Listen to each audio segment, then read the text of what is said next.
Hello everyone, I'm Dr. Patience Canty. Today we're going to be discussing blood flow through the heart. I wanted to show you very quickly some diagrams of what the internal structures look like that you'll see in most of your anatomy books. And we're going to be discussing this in a very colorful way, a way that'll be tangible for you guys. I actually want you to take out a sheet of paper because I want you to draw this with me. So I'm going to be turning the camera around so that we can have this discussion about arteries, ventricles, atrium, and so on. And we're going to get to it now. Hi, it's Dr. Patience again, and so we're going to go through the blood flow of the heart. I want you guys to imagine that you're taking the light rail, and this could be like uptown with the Lynx, and you're going to see the Panthers play, or you're going to a concert in the stadium, or you're just going to restaurants to eat. So I want you to imagine that you have friends coming from all over the city. You've got friends coming from the lower body area, and they live in like Fort Mill or Rock Hill. You've got friends that are more so uptown Park Road areas, maybe even Huntersville or Concord, and you guys are all going to meet in the center. Now, I come from Atlanta where there's a more extensive MARTA system, and so this is going to be a little more convoluted in terms of our blue line and our red line to represent the deoxygenated and oxygenated blood flow. And I know the link system is a little more simplistic, but bear with me. This is going to help us to understand this. So take out a sheet of paper and follow along.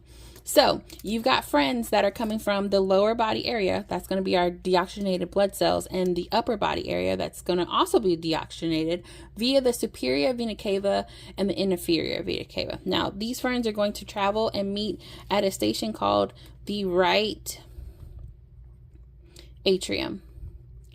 And so then at that station, they will all travel. They're actually going to pass through a gate called the tricuspid valve gate. Okay, now in that valve gate, they will then travel along to the right ventricle. Now, once they travel there, you guys are going to head up and you have another stop, pass through gate called the pulmonary valve. Okay, once they pass through the pulmonary valve, you guys are actually going to split off because some people want ramen and some people want to get burgers. So they're going to go to the right to the pulmonary artery, and then to the left to the pulmonary artery. Doing shorthand for time here.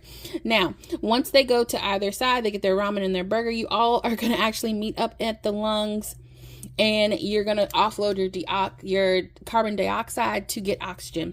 Once you've gotten your oxygen and you guys ate and you went to the concert or the ball game, it's time to go home. So you guys have to go back to your respective areas. So they're going to be coming from your right and your left pulmonary. Ooh, my red is running out on me. Pulmonary veins, okay?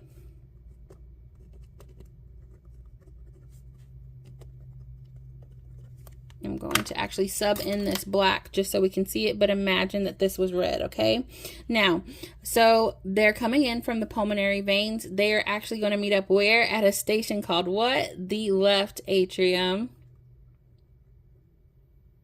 And at the left atrial station, they're going to pass through a gate that is called the mitral valve. In some textbooks, you may see it called the bicuspid valve. Then they will actually end up in the left ventricle.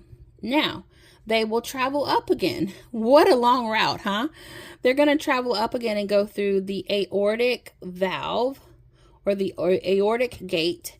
And then at that point, they're actually going to go up and they're going to hit the ascending aorta, and from the ascending aorta they may travel back up to where they live in the lung area, Huntersville, Concord, or they may actually trickle back down via the descending aorta because your friends have to get back to the lower body. They're going to Rock Hill, they're going to Clover or somewhere crazy like that.